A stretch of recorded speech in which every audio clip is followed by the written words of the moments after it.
दोस्तों, एक 14 साल की लड़की अपनी लाइफ में कुछ बड़ा करना चाहती थी। वह 9वीं कक्षा का एग्ज़ाम देती है।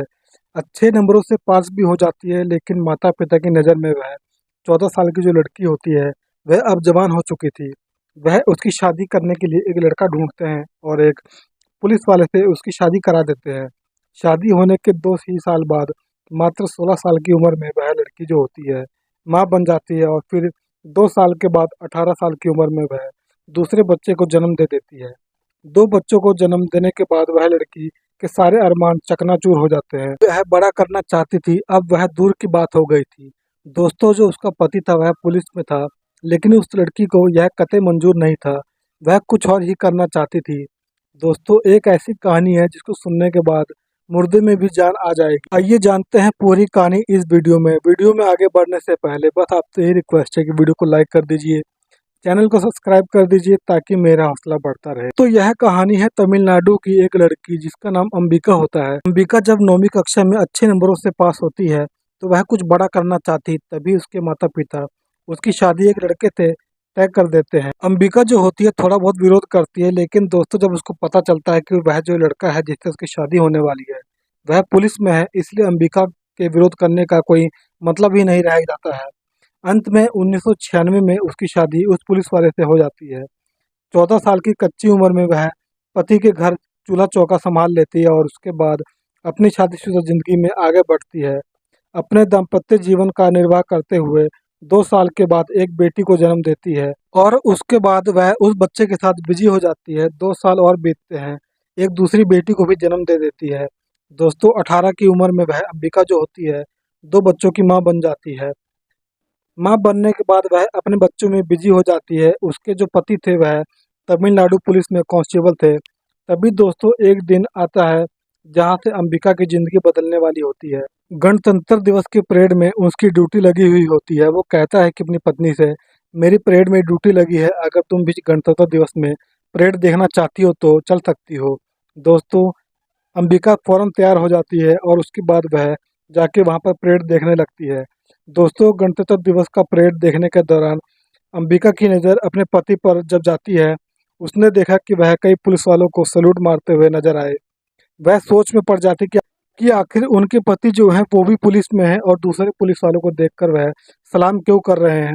जब वो घर पर आते हैं वह उनका कारण पूछती है कि आखिर क्या बात है, आप वो वह पुलिस वालों को सैल्यूट क्यों कर रहे थे। सबको तो उसके पति जो होता है वह कहता है कि वो सब जितने भी थे बड़े ऑफिसर थे, कोई आईपीएस अफसर था, कोई उससे भी बड़े ओहदे पर था, उनको हम लोगों को सैल्यूट करना पड़ता है, उनको इज्जत देनी पड़ती है। एएसपी रैंक के अधिकारी थे। अंबिका कहती है कि फिर आप एएसपी क्यों नहीं बन जाते। दोस्तों, जो उसका पति होता है वह मुस्कुरा देता है और कहता है कि एसीपी बनना इतना आसान नहीं है, यूपीएससी की परीक्षा पास करनी पड़ती है, आईपीएस का एग्ज़ाम देना पड़ता है। अंबिका कहती है कि तो क्या हुआ, आप क्यों नहीं कर लेते। दोस्तों, फिर वह मुस्कुरा देता है और कहता है कि आईपीएस बनना कोई बच्चों का खेल नहीं है। तो अंबिका कहती है कि मेरा मानना है कि दुनिया में कोई भी ऐसी चीज़ नहीं है जो असंभव है, आप भी कर सकते हो, आप मुझे करने दीजिए, मैं करके दिखाऊंगी, मैं आईपीएस बन सकती हूँ। दोस्तों, जिस समय वह कह रही थी उस समय वह 10वीं पास भी नहीं थी। उसके पति सोचता है कि मजाक कर रही है, लेकिन दोस्तों वो मजाक नहीं था। वह जिद पर अड़ जाती है। उसके पति कहते हैं कि चलो ठीक है, अगर तुम्हारी जिद ही है तो सबसे पहले तुम्हें 10वीं पास करना पड़ेगा, उसके बाद 12वीं पास करना पड़ेगा, ग्रेजुएशन करनी पड़ेगी, उसके बाद यूपीएससी की परीक्षा में बैठ सकती हो। दोस्तों, वहीं से अंबिका की फिर से पढ़ाई शुरू हो जाती है। वह प्राइवेट स्कूल से 10वीं करती है, 12वीं करती है और ग्रेजुएशन भी कर लेती है। बच्चों को संभालती रही, परिवार को भी संभालती रही और उधर उसने ग्रेजुएशन की पढ़ाई भी पूरी कर ली। अब वो समय आता है 2005 का, वो जिस जिले में वह उसका पति की जो पोस्टिंग थी डिंडीगुल जिले में, जहाँ पर यूपीएससी का कोई भी कोचिंग सेंटर नहीं था, वहाँ पर रहकर यूपीएससी की तैयारी करना नामुमकिन था। दोस्तों, फिर वह पल आता है, अब उसको चेन्नई जाना पड़ता है।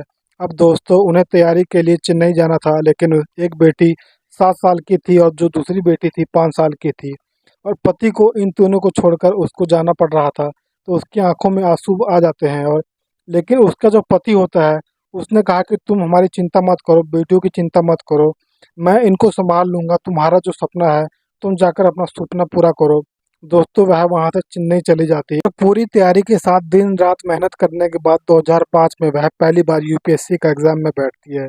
लेकिन दोस्तों वह प्री में फेल हो जाती है। भी जानते हैं कि आईएएस आईपीएस बनने के लिए 3 स्टेज से गुजरना होता है। प्री मेंस और इंटरव्यू को प्रारंभिक परीक्षा में फेल हो जाती है। उसके बाद उसके पति कहते हैं कि कोई बात नहीं, चिंता मत करो, तुम दोबारा से प्रयास करो। दोस्तों 2006 में वह फिर से दोबारा जी जान लगाकर परीक्षा देती है और फिर से वह प्री में फेल हो जाती है।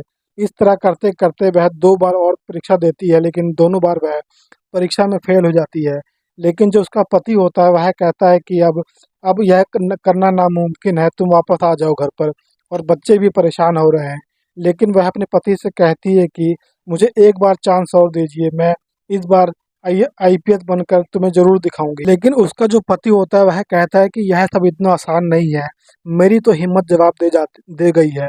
वह कहता है कि मैंने कहा था तुमसे यह बच्चों का खेल नहीं है, लेकिन तुम मानी नहीं, अपनी जिद पर अड़ी रही। तो वह कहता है कि तुमने इतनी पढ़ाई कर ली है कि तुम आराम से किसी भी स्कूल में टीचर की नौकरी पा सकती हो, तुम अपना बैग वगैरह पैक कर कर चेन्नई वापस आ जाओ। लेकिन जो अंबिका होती है उसके जहन से वो बात नहीं निकल रही थी, जो उसने गणतंत्र दिवस में परेड में वह जो पल देखा था कि जो उसका पति था वह दूसरे अफसर को सल्यूट कर रहा था, सलामी दे रहा था। वह जो दृश्य था उसके दिमाग से हट नहीं रहा था, इसलिए वह दोबारा अगले दिन वह अपने पति को फ़ोन करती है और कहती है कि एक मौका मुझे और दीजिए। तब उसका पति कहता है कि चलो कोई बात नहीं, मैं तो मान जाऊँगा, लेकिन जब जो मेरी बेटियाँ हैं उनका सब्र जवाब दे रहा है कि चलिए ठीक है, बेटियों से बात करती हो तो उसकी बेटियाँ कहती हैं कि ठीक है मम्मी, आप पढ़ाई करिए, हम लोग पापा के साथ ही रहेंगे। दोस्तों 2008 में वह अपना अंतिम प्रयास करती है, लेकिन दोस्तों इस बार उसकी मेहनत रंग लाती है। वह प्री पास कर लेती है, उसके बाद बहुत खुश हो जाती है। उसके बाद मैथ्स का एग्ज़ाम भी पास हो जाता है, उसे भी क्लियर कर लेती है। फिर बारी आती है इंटरव्यू की, जो कि सबसे कठिन माना जाता है। दोस्तों जो अंबिका होती है इंटरव्यू में बैठती है और उसके बाद जब रिजल्ट आता है तो अंबिका की खुशियों का कोई ठिकाना नहीं था। दोस्तों वो आईपीएस बन चुकी थी, 2008 में आईपीएस बन जाती है और उसके बाद उसके अपने पति का, अपने परिवार के खुशियों का कोई ठिकाना नहीं होता है। दोस्तों आईपीएस बन चुकी थी, लेकिन इस दौरान कभी पति का हौसला टूटा नहीं, अंबिका का हौसला भी नहीं टूटा। लेकिन अंबिका ने हिम्मत नहीं हारी। इंसान ठान ले तो क्या कुछ नहीं कर सकता। अंबिका ने अपनी सफलता का सारा जो श्रेय होता है अपने पति को देती है। कभी भी अपने माता पिता पर यह आरोप नहीं लगाया कि उन्होंने उसका बाल विवाह कर दिया, बचपन में ही उसकी शादी कर दी। वो अपनी परिस्थितियों का सामना करते हुए, अपने हौसले को बुलंद करते हुए आगे बढ़ने का प्रयास करती रही और कठिन परिश्रम के बाद अपने सपनों को उन्होंने पूरा किया। अपने पति का सपना जो था उसको भी पूरा किया। आज वो मुंबई के महाराष्ट्र पुलिस के जोन 4 के डीसीपी हैं, डिप्टी कमिश्नर ऑफ पुलिस हैं, मुंबई की पुलिस उपायुक्त भी हैं। दोस्तों अंडरवर्ल्ड पर जिस तरीके से उसकी धाक है, जिस तरीके से अंडरवर्ल्ड उसके नाम से कांपता है, उन्हें लेडी सिंघम भी कहा जाता है। तो दोस्तों यह रही कहानी आप लोगों के सामने, कैसी लगी कमेंट करके जरूर बताइए। जरा से भी अच्छी लगी हो तो चैनल को सब्सक्राइब कर दीजिए, वीडियो को लाइक कर दीजिए ताकि मेरा हौसला बढ़ता रहे। मिलते हैं अगली वीडियो में, तब तक के लिए जय हिंद।